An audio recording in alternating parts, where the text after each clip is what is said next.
기도하시겠습니다. 하나님 아버지 감사합니다. 오늘 이렇게 귀한 주님의 말씀의 자리로 저희를 불러주시고 하나님의 말씀 함께 들을 수 있도록 인도하여 주시니 참으로 감사합니다. 성령님께서 이 모든 말씀 가운데 주관자가 되어주시고 우리 한 사람 한 사람 가운데 성령님의 능력으로 감동케 하여 주셔서 이 말씀을 통하여 우리 모두가 주님의 음성을 듣는 귀한 시간 허락하여 주옵소서. 말씀을 전하는 저에게 함께하여 주셔서 오직 하나님의 뜻만을 전하는 시간 되게 하여 주시고 말씀 듣는 우리 모두에게 함께하여 주셔서 이 말씀 가운데 우리에게 꼭 필요한 말씀이 가슴에 새겨지는 귀한 시간 되게 하여 주옵소서. 우리가 마음의 문을 열게 하시고 오직 하나님의 영광을 보는 귀한 시간 되게 하여 주옵소서. 우리 주 예수 그리스도의 이름으로 기도합니다.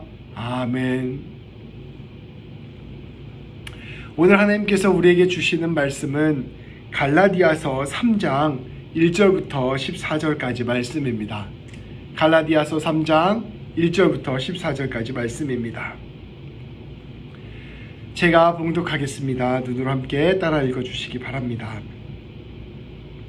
어리석도다 갈라디아 사람들아, 예수 그리스도께서 십자가에 못 박히신 것이 너희 눈앞에 밝히 보이거늘 누가 너희를 꾀더냐? 내가 너희에게서 다만 이것을 알려 하노니 너희가 성령을 받은 것이 율법의 행위로냐 혹은 듣고 믿음으로냐? 너희가 이같이 어리석으냐? 성령으로 시작하였다가 이제는 육체로 마치겠느냐? 너희가 이같이 많은 괴로움을 헛되이 받았느냐? 과연 헛되냐? 너희에게 성령을 주시고 너희 가운데서 능력을 행하시는 이의 일이 율법의 행위에서냐 혹은 듣고 믿음에서냐? 아브라함이 하나님을 믿음에 그것을 그에게 의로 정하셨다 함과 같으니라. 그런즉 믿음으로 말미암은 자들은 아브라함의 자손인 줄 알지어다. 또 하나님이 이방을 믿음으로 말미암아 의로 정하실 것을 성경이 미리 알고 먼저 아브라함에게 복을 전하되 모든 이방인이 너로 말미암아 복을 받으리라 하였느니라. 그러므로 믿음으로 말미암은 자는 믿음이 있는 아브라함과 함께 복을 받느니라. 무릇 율법 행위에 속한 자들은 저주 아래 있나니 기록된 바 누구든지 율법책에 기록된 대로 모든 일을 항상 행하지 아니하는 자는 저주 아래에 있는 자라 하였습니다. 또 하나님 앞에서 아무도 율법으로 말미암아 무릅게 되지 못할 것이 분명하니 이는 의인은 믿음으로 살리라 하였음이라. 율법은 믿음에서 난 것이 아니니 율법을 행하는 자는 그 가운데서 살리라 하였느니라. 그리스도께서 우리를 위하여 저주를 받은 바 되사 율법의 저주에서 우리를 속량하셨으니 기록된 바 나무에 달린 자마다 저주 아래에 있는 자라 하였음이라.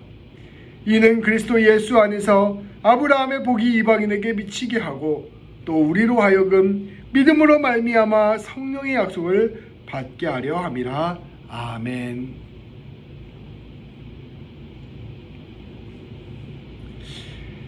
갈라디아서 말씀은 바울이 갈라디아 지역에 있는 교회들에게 보낸 편지입니다.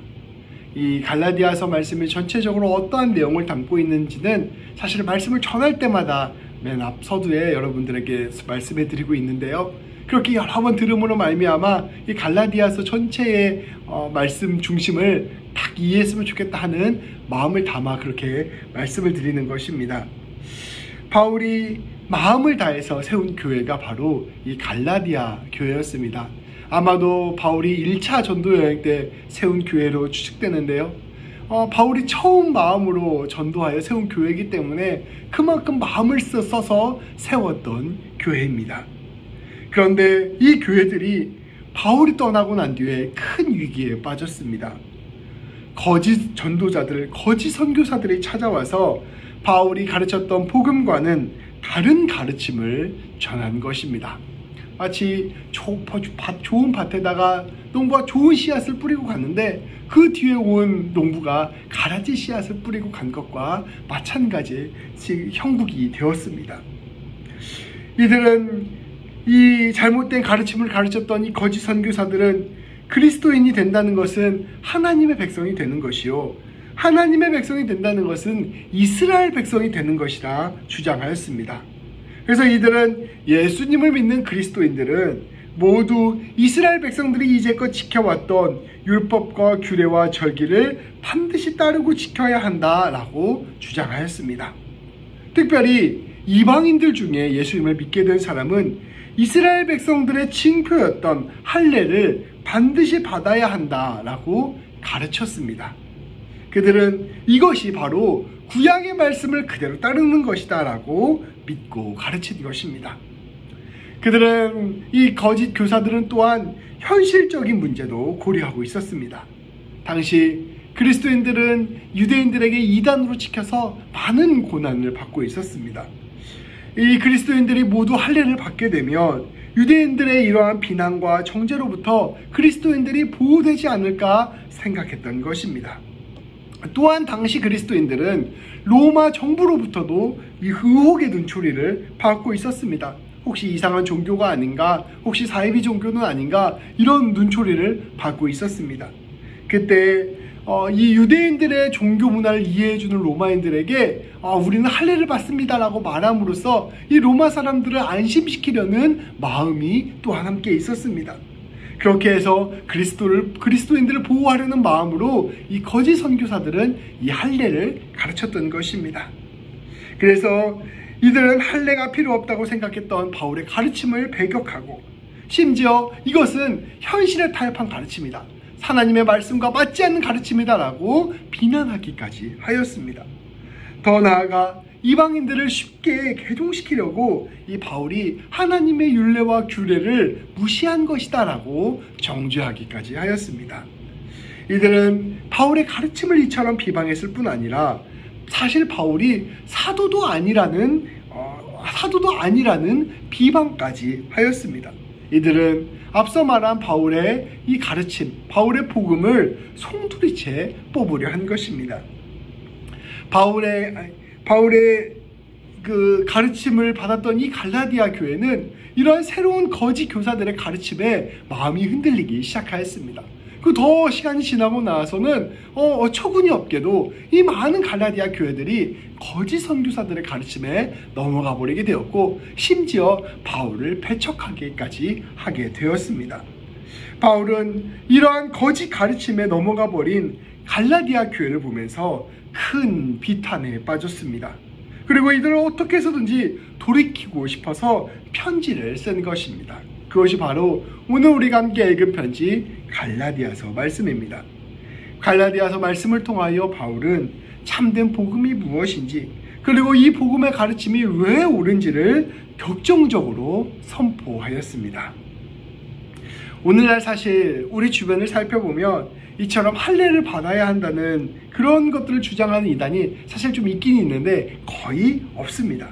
그리고 그러한 이단들이 우리 주변에 우리를 유혹하는 상황도 아닌 것이죠. 그리고 바울의 이러한 반박과 가르침은 오히려 우리들에게 너무나도 익숙한 우리 복음의 중심 교리가 되었습니다.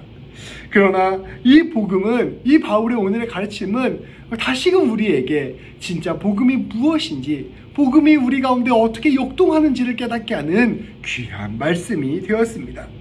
오늘 말씀을 통하여 이처럼 우리에게 다시 한번 선포되어지는 복음을 바라보게 되기를 소망합니다. 그리고 이 복음의 정수가 우리 마음속 깊이 스며드는 시간이 되기를 소망합니다. 바울은 갈라디아 교회를 설득하기 위해 가장 먼저 자신의 사도됨과 자신의 가르침이 옳다는 것을 인정하였습니다. 그것이 바로 갈라디아서 1장과 2장의 말씀입니다. 하도 이 거짓 선교사들이 바울은 사도도 아니야, 바울의 가르침은 다 틀렸어 라고 이야기를 하니까 바울이 그거에 대응해서 내가 사도 맞다, 그리고 내가 가르치는 것이 사실은 이 예루살렘 교회에서도 다 인정을 받은 것이다 라는 것을 팩트 체크해 주는 말씀이 바로 이 갈라디아서 1장 2장 말씀인 것이죠. 자신은 그저 사람의 생각이나 부르심으로 자기 주장대로 사도가 된 것이 아니라 부활하신 예수님을 만났고 이 예수님으로부터 이방인을 위한 사도로 부르심을 받은 것이라는 것을 다시 한번 강조하였습니다. 그리고 이 부르심은 나 혼자 가진 생각이 아니라 예루살렘 교회의 사도들로부터 직접 인증을 받은 것이다, 공인을 받은 것이다 라고 강조하였습니다. 그리고 더 나아가 자신이 가르치는 이 복음이 자신만의 생각이 아니라 예루살렘 교회의 사도들과 성도들에게 확증을 받은 가르침이라는 것을 다시 한번 선포하였습니다. 의심하고 있는 갈라디아 교회 성도들에게 자신의 정통성을 다시 한번 확실하게 보여준 말씀이 바로 갈라디아서 1장, 2장 말씀이었습니다. 바울은 오히려 갈라디아 교회가 새롭게 받아들인 복음이야말로 거짓 복음이며 정통성이 없는 이단 복음이며 잘못된 가르침이라는 것을 선포하였습니다. 그렇게 바울이 팩트체크를 해준 다음에 이어서 나온 말씀이 바로 갈라디아서 3장, 4장 말씀입니다. 이 3장, 4장 말씀 가운데에는 바울이 자신이 선포하고 있었던 가르침의 신학적인 핵심 내용을 이 갈라디아 교회 성도들에게 선포하고 있습니다. 율법과 복음의 관계가 어떠한 것인지, 그리고 이 말씀을 통하여 거짓 교사들의 가르침이 무엇이 구체적으로 문제인지를 선포하였습니다. 이것을 통하여 복음의 종수를 다시 한번 전한 것입니다. 오늘 그 3장의 말씀 중 1절부터 5절까지의 말씀을 함께 보도록 하겠습니다. 제가 선포하겠습니다. 어리석도다 갈라디아 사람들아, 예수 그리스도께서 십자가에 못 박히신 것이 너희 눈앞에 밝히 보이거늘 누가 너희를 꾀더냐? 내가 너희에게서 다만 이것을 알려 하노니 너희가 성령을 받은 것이 율법의 행위로냐 혹은 듣고 믿음으로냐? 너희가 이같이 어리석으냐? 성령으로 시작하였다가 이제는 육체로 마치겠느냐? 너희가 이같이 많은 괴로움을 헛되이 받았느냐? 과연 헛되냐? 너희에게 성령을 주시고 너희 가운데서 능력을 행하시는 이의 일이 율법의 행위에서냐 혹은 듣고 믿음에서냐? 아멘. 바울은 아주 애통한 마음으로 갈라디아 성도들에게 외쳤습니다.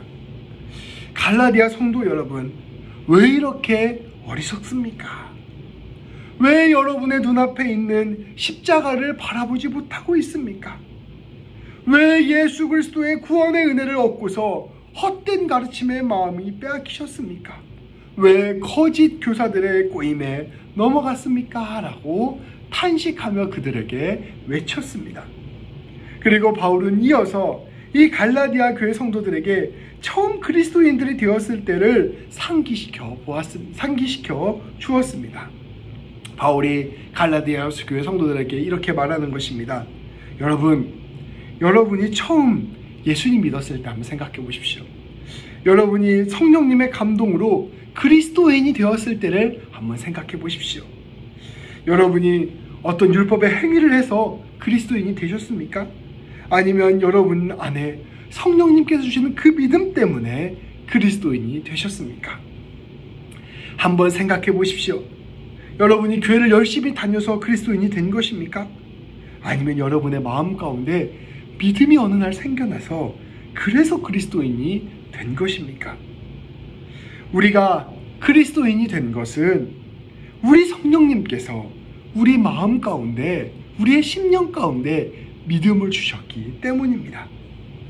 그 믿음으로 예수 그리스도의 십자가의 용서의 은혜를 깨닫게 하셨고, 그 믿음으로 우리를 사랑하시되 끝까지 사랑하신 하나님을 바라볼 수 있게 눈을 열어주셨기 때문입니다.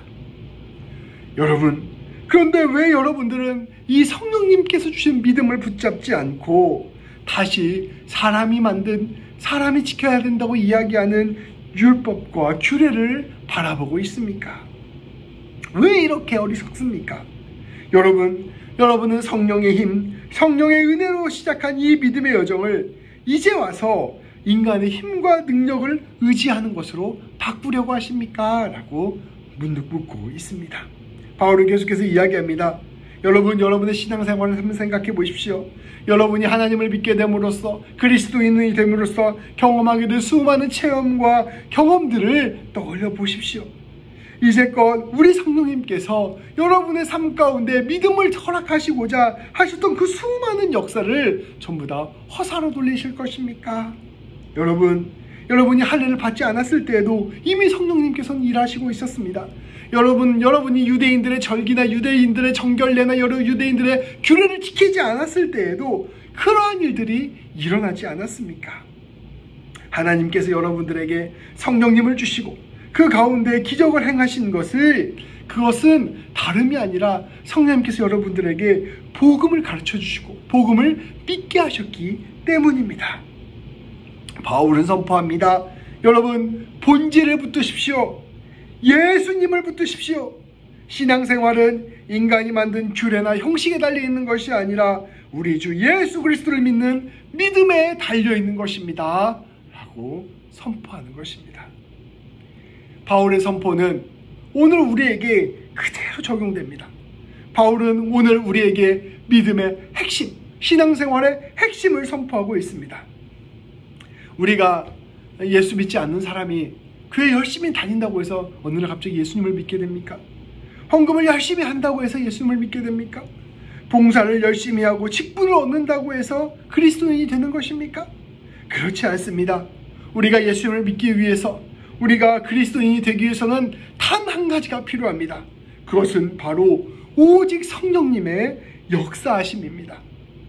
성령님께서 우리를 감동케 하시고 성령님께서 우리 가운데 은혜를 주셔서 우리로 하여금 예수님을 바라보게 하신 것입니다. 우리 모든 성도인들이 지금 이렇게 나와서 함께 예배를 드리고 내가 예수님을 의지하려고 하고 예수님께 향하려고 하는 이 모든 일들이 다른 누군가가 우리에게 강제로 부여한 것이 아니라 우리 한 사람 한 사람 마음 가운데 있는 성령님께서 하신 일이라는 것입니다. 우리가 성령님께서는 우리를 감동케 하시고 성령님께서는 우리의 은혜를 주셔서 우리로 하여금 예수님을 바라보게 하십니다. 성령님은 우리들 가운데 주님의 사랑을 깨닫게 하시고 우리의 죄를 회개케 하시고 우리로 하여금 예수님을 믿게 하십니다. 믿음은 우리가 노력해서 갖게 된 것이 아니라 성령님께서 우리에게 선물로 주신 것입니다. 그래서 우리는 그저 이 믿음의 가치를 깊이 깨닫고 그 믿음 안에서 주님과 더불어 살아가겠다고 결단하는 것 뿐입니다. 우리는 우리의 믿음마저도 자랑할 수 없음을 깨달을 수밖에 없고 우리의 믿음을 주신 하나님의 은혜가 얼마나 큰지를 고백할 수밖에 없습니다. 거짓 사도들의 문제는 그리스도인이 되기 위해 성령님의 은혜 외에 우리가 해야 할 특별한 조건이 있다라고 주장한 것이었습니다. 여러분, 예수님을 믿는 것은, 구원을 받는 것은 그저 예수님을 믿는 것뿐 아니라 할례도 받아야 됩니다. 정결례도 지켜야 됩니다. 수많은 조건들을 붙여서 하나님이 주시는 은혜의 그 가치를 소멸시키는 데 이들의 문제가 있었던 것입니다. 이들이 했던 이러한 주장들은 성령님을 모욕하는 것이고 우리 예수님을 무시하는 것이고 하나님의 구원을 경멸하는, 멸시하는 일이었습니다. 주님을 향한 그 시선을 사람의 일로 옮기는 잘못을 이 거짓 선교사들은 한 것입니다.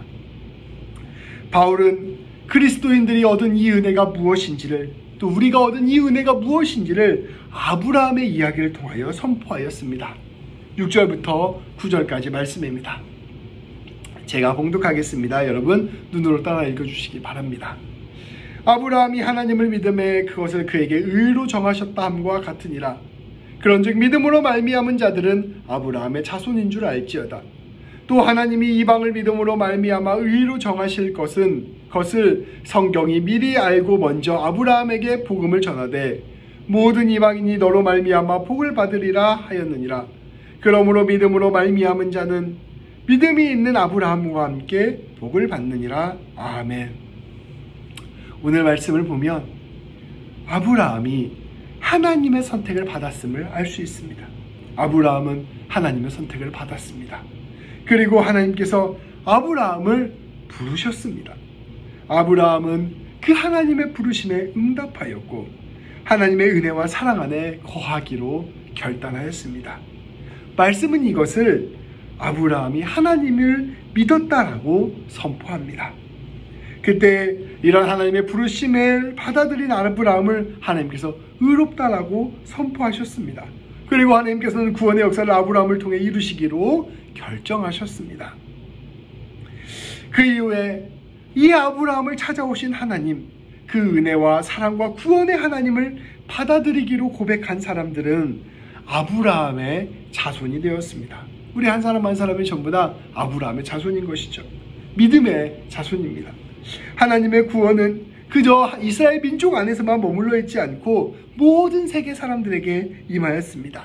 누구든지 하나님이 주시는 이 선물을 받아들이겠다고 고백하는 사람, 하나님의 구원을 믿기로 결단한 사람, 구체적으로 말하면 우리 주 예수 그리스도께서 십자가의 사랑을 통하여 우리를 용서하시고 구원하시겠다는 그 사실을 받아들이는 사람은 모두 아브라함의 자손이 된 것입니다. 하나님의 은혜가 할례보다 크고 하나님의 사랑이 율법과 규례보다 더 큽니다. 하나님께서는 예수님을 통하여 하나님의 자녀가 되고 아브라함의 자손이 되는 그 놀라운 은혜와 사랑을 우리에게 허락하여 주셨고, 그 은혜와 사랑을 믿음으로 받아들인다면 더 이상 할례와 율법과 규례와 절기가 필요한 조건이 되지 않는다는 것을 바울을 통하여 선포하셨습니다. 하나님께서는 그저 선물로 우리에게 하나님의 은혜와 사랑과 구원과 영생을 주신 것입니다. 그저 선물로 우리를 하나님의 백성 아브라함의 자손으로 받아들이게 한 것입니다. 우리 성도님들 한 분 한 분이 성령님으로 말미암아 예수님을 주라 고백하게 되었고 하나님의 백성이 되었습니다. 그런데 우리 한 사람 한 사람에게 어떻게 성령님이 임하게 되었는가? 그것이 우리의 어떠한 자격 때문에 우리가 무엇을 잘해서 그렇게 된 일이 아닙니다. 그저 주님께서 우리를 선택해 주시고, 그저 주님을 이 아이를 내 자녀로 삼겠다라고 주님이 결정해 주셨기 때문에 이 전적인 주님의 결정으로 말미암아 우리가 선택되어진 것입니다. 이 안에 담겨져 있는 놀라운 주님의 사랑과 은혜를 우리는 다 헤아릴 수 없습니다. 그러나 주님은 우리를 그러한 자리로 불러주셨고 이 은혜의 자리에 귀한 사람으로 쓰시고 계시는 것입니다. 바울은 우리 그리스도인들이 이렇게 주님께서 먼저 선물로 다가와 주시는 이 복음을 분명히 깨닫기를 원했습니다. 10절부터 14절까지 말씀은 이 복음을 다시 한번 강조합니다. 제가 봉독하겠습니다. 이 말투가 너무 어려워서요, 그냥 한 번에 딱 읽으면 바로 직관적으로 이렇게 이해되지 않아요. 그래서 제가 여러 번 풀어서 설명을 해드리니까요, 너무 염려하지 마시고 함께 말씀을 읽도록 하겠습니다. 제가 봉독하겠습니다. 무릇 율법 행위에 속한 자들은 저주 아래에 있나니 기록된 바 누구든지 율법책에 기록된 대로 모든 일을 항상 행하지 아니하는 자는 저주 아래에 있는 자라 하였습니다. 또 하나님 앞에서 아무도 율법으로 말미암아 의롭게 되지 못할 것이 분명하니 이는 의인은 믿음으로 살리라 하였습니다. 율법은 믿음에서 난 것이 아니니 율법을 행하는 자는 그 가운데서 살리라 하였느니라. 그리스도께서 우리를 위하여 저주를 받은 바 되사 율법의 저주에서 우리를 속량하셨으니 기록된 바 나무에 달린 자마다 저주 아래에 있는 자라 하였습니다. 이는 그리스도 예수 안에서 아브라함의 복이 이방인에게 미치게 하고 또 우리로 하여금 믿음으로 말미암아 성령의 약속을 받게 하려 함이라. 아멘. 신명기 27장 26절 말씀은 율법의 말씀을 실행하지 아니하는 자는 저주를 받을 것이다 라고 선포하고 있습니다. 이 말씀을 가지고 거짓 교사들은 율법에 나와 있는 왜 할례를 받지 않느냐, 왜 율법에 나와 있는 규례를 받지 않느냐, 너희는 저주를 받을 것이다 라고 선포하며 이 갈라디아 교회 성도들을 설득하였습니다. 그런데 바울은 이들의 이러한 설득을 완전히 뒤집었습니다. 이 말씀을 거꾸로 이용하였습니다. 여러분 생각해 보십시오. 누가 율법을 온전히 지킬 수 있습니까? 여러분 할례를 받으면 정말 율법을 다 잘 지키는 것입니까? 여러분 규례를 지키려고 했으면 정말 규례를 다 지킬 수 있습니까? 누가 율법을 100% 완전하게 지킬 수 있다라고 장담할 수 있습니까? 아무도 그럴 수 없습니다. 그렇다면 이 말씀은 무엇을 뜻하는 것입니까? 우리 모두가 저주 아래에 있는 자다라는 것을 선포하는 말씀입니다. 우리가 이러한 저주를 벗어날 수 있는 길은 오직 한 가지뿐입니다. 그것은 바로 예수 그리스도를 믿는 것입니다. 예수님은 우리에게 보여주셨습니다. 예수 그리스도께서 우리를 위하여 대신 저주를 받으셨다. 우리가 이 예수님의 온전한 은혜와 사랑과 용서를 통하여서만 저주로부터 벗어날 수가 있게 된 것입니다. 하나님은 우리를 위해 예수님을 보내주셨습니다. 우리 예수님은 기꺼이 십자가에서 자신을 내어주셨고 우리가 받을 그 저주를 대신 받으셨습니다. 그리고 그것을 통하여 우리를 값없이 용서해 주셨습니다. 그리고 우리 성령님께서는 이 모든 것을 우리로 하여금 믿게 하시고 그 놀라운 주님의 보혈을 통하여 우리로 하여금 구원에 이르게 하셨습니다. 이것이 바로 복음이요 신앙의 핵심입니다. 우리는 은혜로 말미암아 하나님의 선물로 말미암아 이 아브라함의 자손이 되었고 믿음으로 말미암아 영원한 소망을 얻었습니다.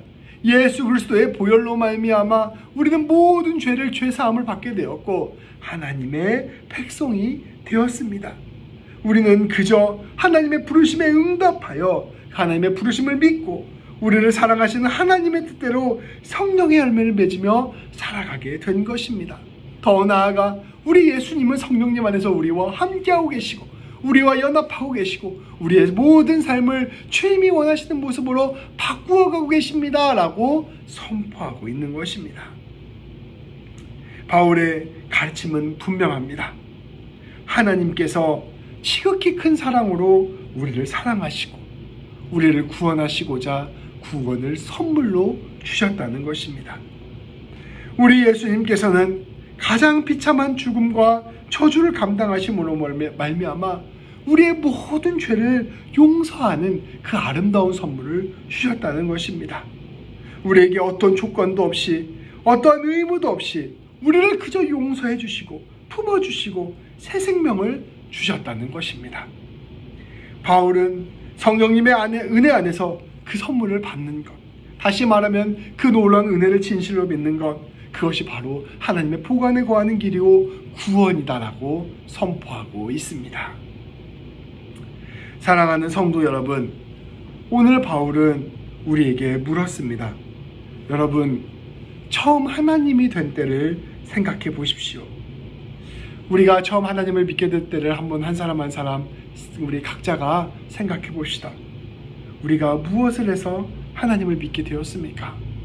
저는 아주 어린 시절부터 하나님을 믿게 되었어요. 근데 제가 그 어린 시절 하나님께 무엇을 드렸겠습니까? 제가 하나님께 무슨 아주 훌륭한 삶을 보여드렸겠습니까? 아니면 어떤 봉사나 섬김을 했겠습니까? 아니면 제가 어떤 성경 말씀과 지식을 아주 잘 알았겠습니까? 그저 부족하고 죄 많은 어린아이에 불과했을 것입니다. 근데 그러한 어린아이를 하나님께서 선택하여 주셔서 하나님의 백성으로 삼아 주셨습니다. 믿음을 갖게 하셨습니다. 우리 모든 성도님들도 마찬가지입니다. 우리가 어떠한 자격이 있기 때문이 아니라 하나님이 그저 우리를 선택하여 주시고 성령님을 통하여 우리 마음 가운데 심어 주신 것입니다. 사도 바울은 그것을 꼭 기억하라고 선포합니다. 이것을 기억한다면 자연스럽게 우리는 우리의 삶도 또 우리가 가진 모든 것도 또 우리가 얻게 된 구원까지 주님께서 우리에게 주신 선물이라는 사실을 깨닫게 됩니다. 우리는 우리 주님이 주신 이 모든 것에 값을 치를 필요가 없습니다. 더 나아가서 이것을 치를 수 있는 능력도 없습니다. 모든 것이 너무나도 값진 것이기에 주님께서는 그저 우리에게 이것을 선물로 주신 것입니다. 이 선물이 얼마나 값어치가 있는지 그것을 깨닫기 위해서 우리가 바라볼 수 있는 것이 있습니다. 바로 우리 예수님의 십자가입니다. 우리 주님께서 우리에게 주신 선물은 사실 우리 주님의 핏값입니다. 우리 눈앞에 뚜렷이 보이는 저 십자가가 주님께서 우리에게 주신 선물의 값어치라는 것을 말씀은 우리에게 선포하고 있습니다. 우리는 이 주님의 선물을 알면 알수록, 이 주님이 우리에게 허락하신 은혜를 알면 알수록, 우리 주님의 복음을 알면 알수록 지극히 겸손해지고 또 더불어 감사할 수밖에 없습니다. 우리는 주님의 복음을 알면 알수록 기쁠 수밖에 없고, 주님 복음을 알면 알수록 마음 가운데 평안함이 있을 수밖에 없습니다. 마음 가운데 소망이 피어날 수밖에 없습니다. 그리고 우리는 주님의 복음을 알면 알수록 우리는 주님과 함께 더불어 주님 닮은 삶을 살기로 결단할 수밖에 없습니다.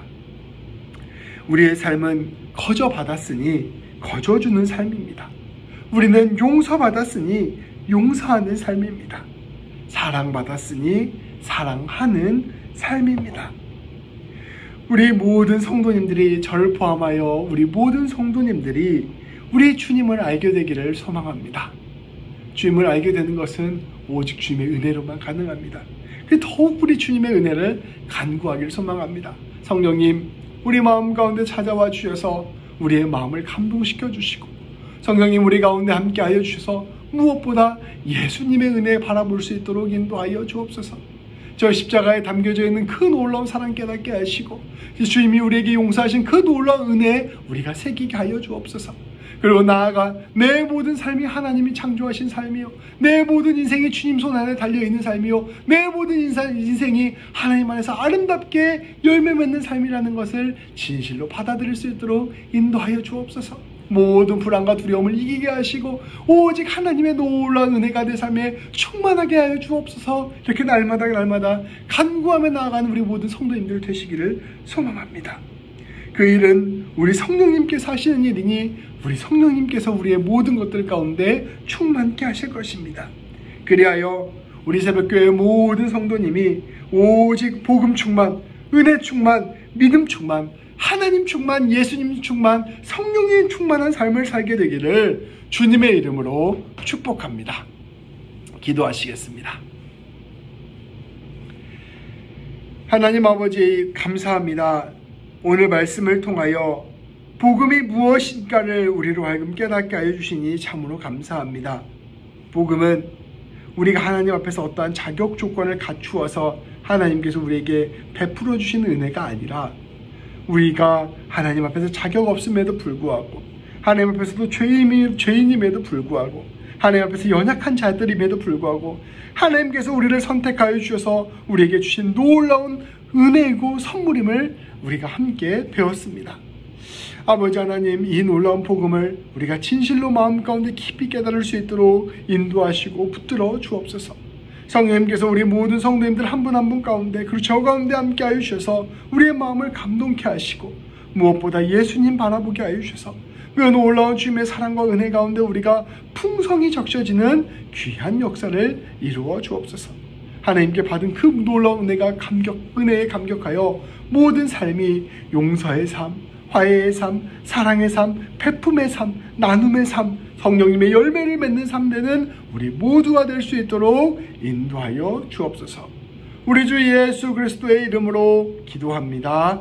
아멘.